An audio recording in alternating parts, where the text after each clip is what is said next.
Começando mais um curso de filosofia. Hoje a gente vai falar sobre a arte da atenção. O que a gente faz para conseguir prestar atenção? Sei que o mundo em que a gente vive, em que há muita dispersão, a gente tem muita dificuldade em ficar atento, em prestar atenção em alguma coisa, né? A gente faz mais de uma coisa ao mesmo tempo e acaba se dispersando. Eu queria aproveitar hoje para a gente refletir como é que a filosofia trata sobre esse tema da atenção e da dispersão. É interessante que quando a gente observa um pouco o ser humano na antiguidade, quando a gente pensa nos inícios da filosofia, né, ocidental, havia uma reflexão muito bonita de como é que as pessoas deveriam desenvolver uma capacidade imensa de ver o mundo como ele era. Então a gente vê naqueles primeiros pensadores pré-socráticos, né, Tales, Anaximandro, Anaxímenes, Heráclito, todos eles tinham uma fama muito grande de contempladores. Eles desenvolviam uma inteligência contemplativa. E essa inteligência contemplativa, na relação deles com a natureza, fazia com que eles conseguissem ter uma atenção maior com as pessoas, uma capacidade maior de ler as pessoas, né? A gente fala muito da leitura dos livros, mas a gente precisa desenvolver esse talento, essa arte bonita de ler as pessoas. E era uma coisa muito instigante nos gregos. Como é que eles conseguiam ler essas pessoas quando prestavam atenção nelas? A gente desperdiça muitas histórias bonitas da nossa vida quando nós somos incapazes de ler as pessoas. Eu preciso ler o sentimento do outro, a angústia do outro, a dor do outro, a preocupação do outro.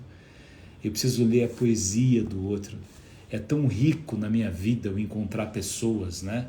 Nesse mundo tão grande que de repente eu posso conviver com esta pessoa. Eu posso amar essa pessoa, posso amar como amante, posso amar como amigo, posso amar como filho, posso amar como pai, posso amar como mãe. Mas é como se no espaço do existir eu pudesse conviver mais proximamente com algumas pessoas. E essas pessoas com as quais eu convivo mais proximamente, é com elas que eu preciso desenvolver essa arte, esse talento da atenção. Como é que eu faço para isso? Às vezes a gente pergunta assim, o que rouba de mim a atenção? Vamos dar 2 exemplos aqui. Uma coisa que rouba de mim a atenção é o tumulto emocional. Quando eu estou tumultuado emocionalmente, eu fico desatento. Por que eu estou tumultuado? Porque eu estou sofrendo de amor, por exemplo. Eu estou com uma dor de amor, eu estou ansioso, eu estou esperando que quem eu amo me ligue, que me procure. Então eu estou tumultuado. Eu estou esperando o resultado de um exame, eu estou tumultuado, porque eu quero que saia o exame que eu não tenha doença nenhuma. Eu estou tumultuado porque eu vou fazer uma prova, eu estou tumultuado. Assim, o tumulto emocional, ele rouba de mim aqueles instantes porque a minha mente está num outro lugar. A gente pode chamar isso de ansiedade também, mas eu estou ali esperando qual vai ser aquele resultado, se isso vai dar certo ou se não vai dar certo. Então esse tumulto emocional, ele impede que eu viva aquele momento ali. Você já deve ter experimentado muito, a gente está com algum amigo, né? Jantando, conversando, e o amigo está distante, porque ele está pensando numa outra coisa. Ele está tumultuado com alguma coisa da mente dele.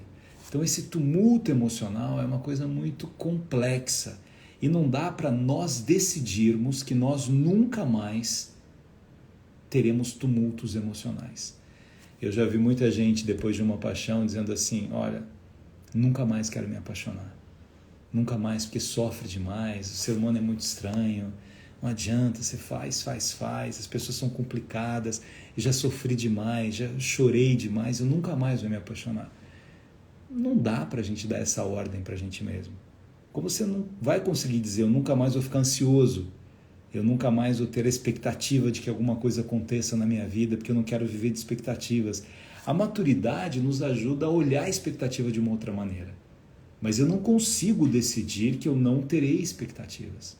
Então a primeira coisa que me rouba a atenção é esse tumulto emocional.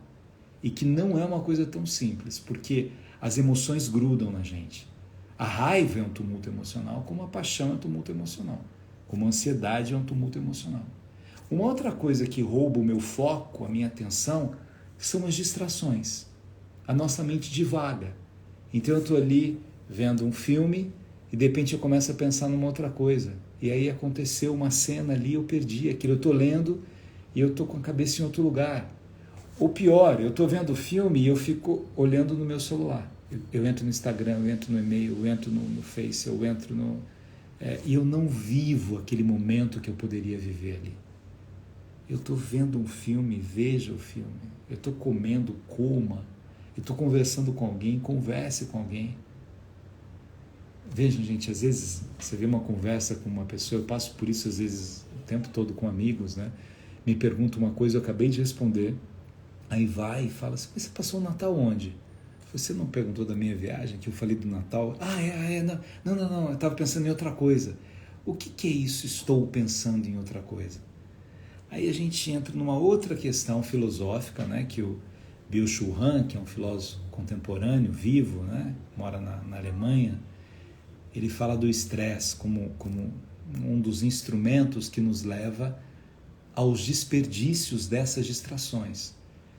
Eu estou tão estressado que o que as pessoas dizem para mim mesmo, ela vem e vai como se não encontrasse um receptáculo para aqueles ditos. Como se eu não aprendesse nada com o que o outro está dizendo para mim, pelo estresse que eu estou vivendo. O estresse me leva a isso e o tédio me leva a isso. Eu estou ali no almoço, estou numa conversa, ou estou numa palestra e estou entediado. Por que eu estou entediado? Porque eu estou sem projeto de vida, eu estou sem método. Eu almocei hoje com uma amiga que eu tenho muito carinho por ela, que eu gosto muito, e ela estava falando do filho e muito preocupada com o filho, e falou assim, não, ele não trabalha e não estuda, ele acabou a faculdade e não quer fazer nada, não quer estudar mais, não quer trabalhar, e eu olho para aquela expressão dele de tédio, com o que eu faço? O que eu, mãe, posso fazer para retirar esse tédio do meu filho? Schopenhauer fala muito do tédio. Quando eu deixo de ter uma vontade de viver, quando a minha existência perde o seu sabor, eu vou vivendo de tédio. E o tédio me faz mal. Eu tenho que ter essa consciência de que eu tenho que sair. O tédio destrói relações de amor, o tédio destrói namoro, o tédio faz com que eu fique menos producente no trabalho. Mas aí eu preciso pensar assim, o que me deixa estressado ou o que me deixa entediado, se são essas duas coisas que roubam a atenção de mim, né? O que me deixa estressado, talvez eu não encontrar prazer naquilo que eu faço. Eu fico estressado porque o que eu faço não está dando o prazer que poderia dar. Então eu vou me cansando daquilo que eu faço. E há pessoas que cobram mais coisas de mim. E eu quero dar respostas imediatas, onde não há respostas imediatas. E até essa capacidade que eu preciso desenvolver dentro de mim mesmo, de ter a serenidade necessária para explicar para as pessoas que aquele tempo que ela quer uma resposta não é o tempo que eu posso dar aquela resposta, é fundamental para que isso não me deixe estressado dessa maneira. E há coisas, minha gente, que eu não vou dar conta de fazer. E é assim, eu falo para vocês e falo para mim, porque eu tenho uma pequena tendência de ser estressado. Eu tenho uma coisa com pontualidade, por exemplo. Então eu vou em algum lugar e como a minha vida é toda organizada, eu não gosto de deixar ninguém esperando, alguém me deixa esperando. E aí eu fico meio estressado. Eu falo assim, pô, não é possível, 15 minutos, 20 minutos, aí eu vou ter menos tempo para falar. Mas eu tenho tentado trabalhar isso comigo também. Eu falei assim, não adianta, agora você tem que esperar aqui, ou vou embora. Ou tenho que esperar, porque é importante esperar, ou eu vou embora. O tédio é diferente disso. O tédio é uma desistência, é uma incompletude, né? Porque nós nos completamos o tempo todo e nos esvaziamos, a gente completa com aquele momento que a gente está vivendo, né? Então, eu sou autor de uma peça, já quero divulgar minha peça que vai estrear no Rio de Janeiro, dia 11 de março, chama Sorriso de Mãe, e aliás tem uma frase nessa peça que é muito bonita, que diz que ouvir é amar. Eu já coloquei essa frase em 2 peças minhas. Ouvir e amar, para mim, tem uma profundidade imensa, porque nós não estamos desenvolvendo a capacidade de ouvir outras pessoas. Eu falo, e quando a pessoa fala alguma coisa comigo, eu volto àquilo que eu estava pensando antes. Eu sou incapaz de prestar atenção na história de uma outra pessoa até o final daquela história. Às vezes eu tenho uma tendência pior ainda. Eu coloco a minha história no meio da história da outra pessoa. Alguém está me contando a história foi demitido do emprego e se sentiu humilhado naquele momento. Eu interrompo a história do outro e conto uma história quando eu também fui humilhado. E a minha história, eu dou um jeito de ser mais grave do que a dela, de mostrar que eu sofri mais, que eu tive que ser mais forte do que ela também, porque eu não consigo prestar atenção. Eu às vezes chamo um pouco a atenção dos meus amigos nesse sentido. Eu acho que essa qualidade eu tenho. Já falei de um defeito que é ser um pouco estressado, mas eu tenho a qualidade de ouvir as pessoas.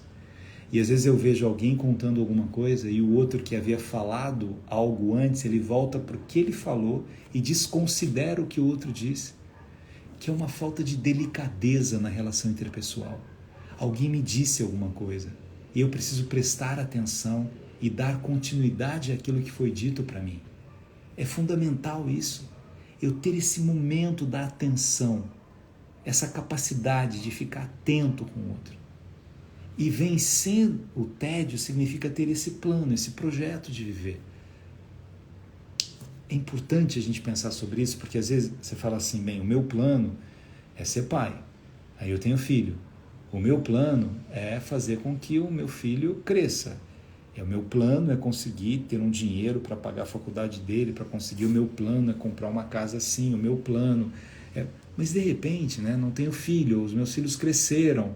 Ou qual é o seu plano agora? O meu plano é a aposentadoria. Me aposentei. E agora? Eu quero não fazer nada. Não combina com a gente. As nossas dores vão cicatrizando na nossa vida. No momento em que a gente existe, a gente vai cicatrizando, né? É o fazer que faz com que a minha vida seja melhor. Ontem faria 90 anos da minha mãe. Para mim foi um dia muito triste, assim, por maior que seja a minha fé, eu acordei pensando em tantos aniversários que eu fiz para minha mãe. Aniversário dos 70 anos, eu escrevi um livro para ela chamado Cartas de Amor para minha mãe. No aniversário de 80 anos, eu fiz uma festa linda para ela e fiz festas em todos os aniversários que minha mãe amava a festa. Aí eu acordei muito cedo e falei, nossa, 90 anos, né? Eu me lembro que no hospital a gente ficou conversando sobre como seria esse aniversário de 90 anos. Como é que a gente celebraria os 90 anos dela. E ela foi embora antes. E aí eu escrevi, que vai ser o artigo do domingo que vem. Eu não quis fazer esse domingo, que era o dia do aniversário dela, um artigo para ela, porque eu queria sentir o aniversário dela sem ela e escrever o artigo. Mas por que eu estou dizendo isso? Né? Porque a vida é sofrimento. É sofrimento. Mas a vida é primavera também. A vida é encontro também. A vida é flor que brota também. A vida é presença. E ao mesmo tempo que eu senti uma tristeza profunda pela ausência dela, não tenho pai, não tenho mãe, fiquei numa dimensão do que significa a orfandade, a lembrança dos dois. Meu pai era um galanteador para minha mãe. Assim, como é que será que é o aniversário na eternidade? Como é que são as celebrações se só há felicidade? A dimensão da fé não nos traz explicações concretas, mas ao mesmo tempo que eu me abro no meu interior para uma conversa comigo mesmo e para uma percepção do sagrado que mora em mim, eu percebo sinais lindos da existência do sagrado o tempo todo. A praia que eu fui com a minha mãe é uma experiência da presença do sagrado. As montanhas que nós cruzamos juntos também. Os entardeceres, os olhares, os beijos, o colo. Mas eu tenho que prestar atenção nesses momentos para que eles se eternizem dentro de mim. Eu tenho esse poder de eternizar os momentos dentro de mim, quando eu presto atenção. Agora, se eu estou com a minha mãe, com o celular o tempo todo, vendo quem deu like, quem não deu like, jogando algum joguinho, pesquisando alguma coisa, como é que eu vou eternizar esse momento? Ou se eu estou namorando, e eu estou mais preocupado com aquela notícia, se chegou e-mail, se não chegou, se mandou, se fez ou se não fez, se o WhatsApp, eu mandei a mensagem, a pessoa estava online, ela poderia ter visto a mensagem, poderia ter respondido, poderia... Agora é hora de namorar, não é hora de você desperdiçar este instante que pode se eternizar dentro de você. O que fez com que eu melhorasse ontem, né? Eu escrevi esse artigo que vai ser no domingo que vem, aí eu já estava melhor. Aí eu fui correr, lembrando da minha mãe, do meu pai, agradecendo a Deus pelos pais lindos que eu tive. Lindos, lindos, pelas histórias de amor que eu pude viver com os dois. Pelos momentos que eu pude acolher os dois. Quando os dois perderam 2 filhos, né? Eu vi o choro da minha mãe, o luto da minha mãe, eu estava ali inteiro, atento à necessidade dela, atento ao sofrimento dela, atento à vida, que naquele momento era muito doída. Como é que eu tenho essa compreensão desses instantes? E isso acontece nos lugares todos que a gente pode existir. Eu amo ser professor. E eu tenho uma responsabilidade dentro de mim mesmo de ser atento àquilo que eu faço numa sala de aula, de prestar atenção nos meus alunos. Semana passada eu comecei com a turma do Mackenzie, né? A PUC e o IBMEC não começaram ainda, e eu vi as apresentações e as falas e as conversas, e eu olhava para eles, né? Para aqueles alunos e agradecia o privilégio de poder estar ali abrindo as janelas, as possibilidades para eles, ouvindo aquelas dúvidas, compartilhando as minhas dúvidas, dizendo o que nós caminharíamos juntos, né? Por esse existir atento que dá para a gente desenvolver no processo educativo, nessa relação professor e aluno. Atenção, eu tenho que pensar nisso. O desatento, ele tem uma tendência mais impulsiva. Como eu não estava atento naquela conversa, eu peguei um pedacinho dela, eu já solto alguma coisa ali, porque eu não acompanhei tudo. Eu estava presente e completamente ausente. A desatenção me leva a esses impulsos que eles são preocupantes em qualquer aspecto, né? Eu sou desatento com as minhas contas e eu faço ginástica com cartão de crédito. E aí eu vou comprando, nossa, mas chegou a isso. Eu sou desatento com as redes sociais e eu vi uma notícia ali, espalhei aquela notícia e depois já espalhei, ou depois já comprei. E aí vem uma coisa do arrependimento. E o arrependimento é fantástico, é essencial, mas há coisas que a gente não conserta depois. Eu me arrependo, mas eu já disse horrores dessa pessoa, como é que eu faço agora? Eu já publiquei isso, eu já publiquei uma inverdade, eu já produzi uma injustiça, eu já gerei dor nas pessoas. Como é que eu faço para recobrar o meu juízo e a relação com o outro, se eu desperdicei essa atenção de sentir o que o outro precisava de mim?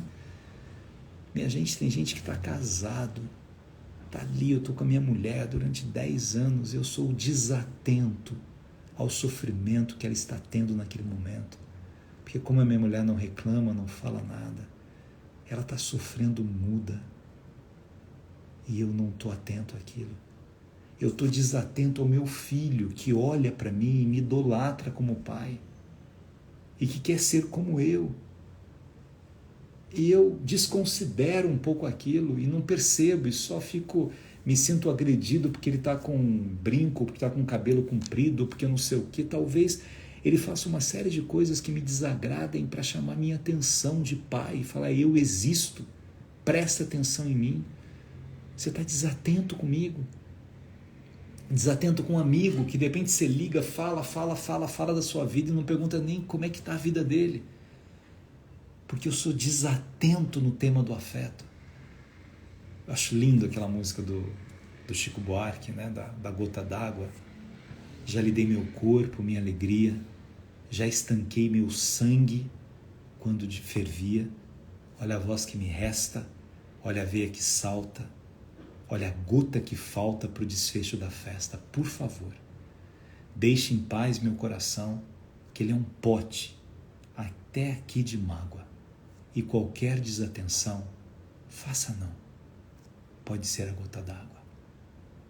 Aqui, né, é uma peça, é uma estrutura, a Joana sofredora com isso, mas a compreensão que eu preciso ter é que muitas vezes a minha desatenção, ela significa uma gota d'água na relação de alguém que é muito precioso para mim. E que de repente eu posso desperdiçar esse alguém. Eu posso desperdiçar essa história de amor, essa história de amizade, porque eu fui desatento. Eu fui desatento com as brincadeiras que eu faço. Eu fui desatento com a maneira de me relacionar com o outro. Eu fui desatento com a dor que eu fui causando no outro. Eu fui desatento. Eu achei a minha namorada, meu namorado, como ele é meio lento nos assuntos que eu digo, e aí eu acho que eu sou mais rápido, e de repente a brincadeira que eu faço com a minha namorada, que você não presta atenção, e aí eu vejo a expressão de tristeza daquela pessoa ali, e pode ser que naquele tema eu saiba mais do que ela, em outros temas ela vai saber mais do que eu. E eu fui desatento nisso, desatento nas indelicadezas, eu fui desatento como professor, e estava forçando um aluno porque eu achava que ele podia mais do que aquilo, e ele não podia, e eu não percebi isso, eu não percebi o sofrimento dele, e eu fui desatento com isso. E essa desatenção está ligado a essa incapacidade que eu tenho de amar. Essa peça minha que vai estrear no Rio, dia 11 de março, no Teatro dos Quatro, no Shopping da Gávea, é uma história de um filho que quer surpreender a sua mãe, que está morrendo, e que quer um último sorriso dela. E ele vai se lembrando de todas as experiências lindas que ele viveu com a mãe e quer contar isso para a mãe. Então, é o Joelson, um ator maravilhoso, fazendo várias personagens. O Filber, que é o diretor dessa peça, é um diretor gigante também. Eu fui ver o ensaio, assim, de uma delicadeza imensa, mas que traz essa visão de que ouça mais as pessoas, tenha mais atenção com as pessoas que sofrem, inclusive. Minha gente, há uma função socializadora do sofrimento. Isso é fundamental. Não dá para a gente fugir do sofrimento. A gente não tem como fugir.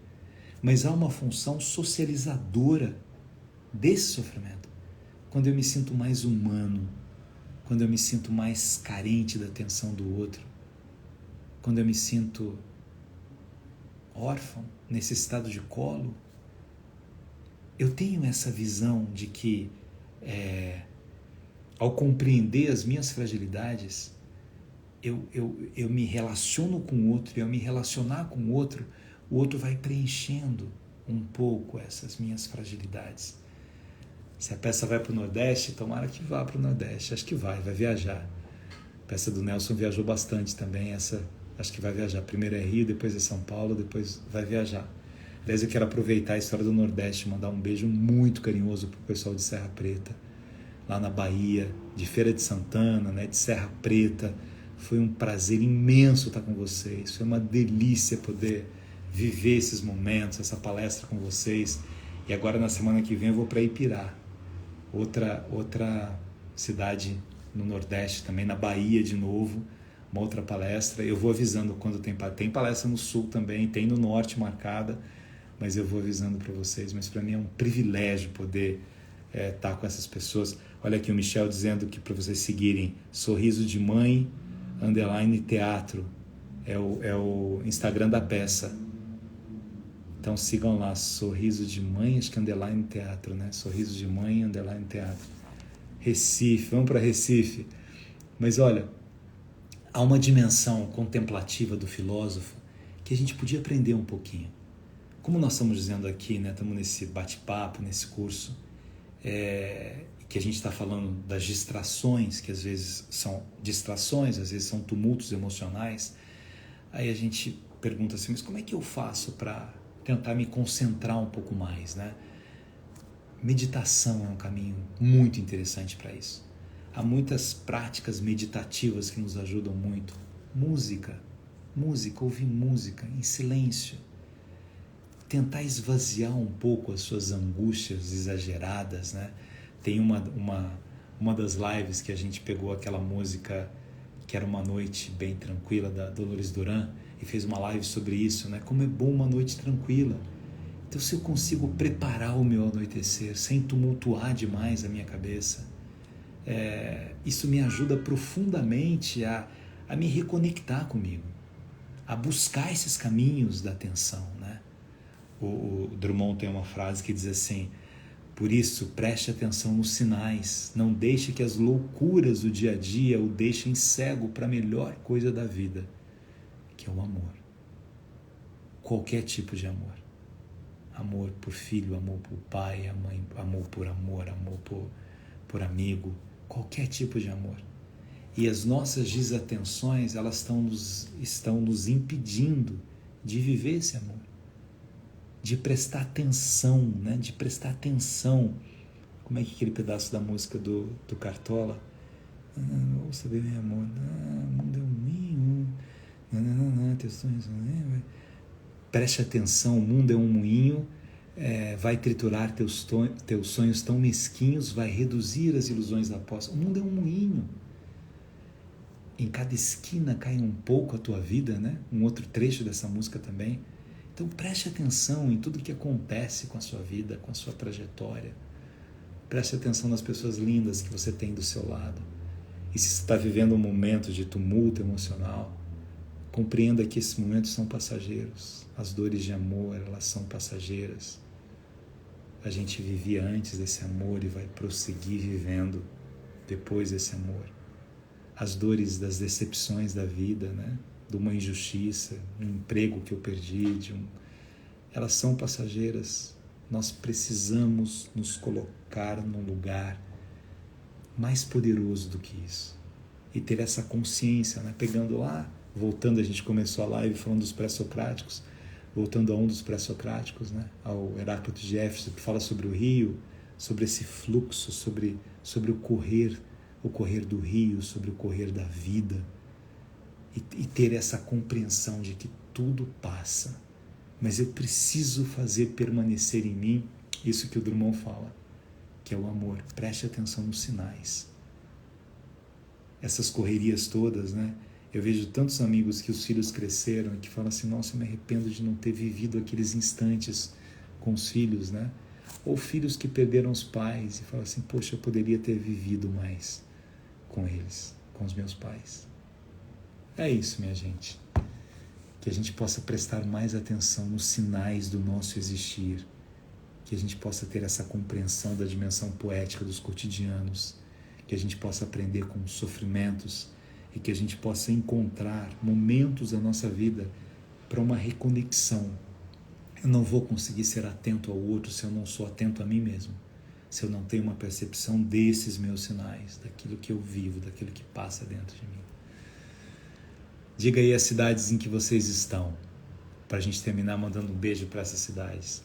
Já mandei um beijo para Serra Preta, para Feira de Santana, para Salvador. Quem mais está aqui? Quero agradecer as pessoas lindas que eu vejo sempre aqui. Júlio, obrigado. Naline, muito bom ter vocês. Maceió, um beijo para você. Natal, olha o Nordeste aí. Michel, um beijo no seu coração. Marcilene, Lorena, de Lorena para o Mundo. Alguém, Edivânia Lagarto, Sergipe, Fátima de Porto Alegre, Montes Claros, Jambeiro, Igaraçu, Pernambuco, Michele do Recife, Jaqueline de São Paulo, Auren de Brasília, Evelyn do Rio de Janeiro, Guilherme de Cruzeiro, Feira de Santana, olha aí, Juazeiro do Norte, Sâmia. Você sabe que nessa peça tem uma personagem que me inspirou e que eu conheci em Juazeiro do Norte. Aderbal de Cruzeiro, Eloy de Lorena, ao Vale do Paraíba, alguém de Aracaju, Fortaleza, Tatuí, terra da música, quem? Lúcia, Antônio de São Paulo. É isso aí, minha gente. Muito bom estar com vocês. Obrigado por essa companhia maravilhosa. Alguém perguntou se fica gravado. Fica gravado. Vocês podem ver as lives. Tem mais de 100 gravadas lá. Tem aqui no Insta, está gravado no Insta, no Face, no YouTube. E eu agradeço muito esse privilégio de estar com vocês. Estou atento a vocês. Fiquem atentos também. Um beijo. Até semana que vem.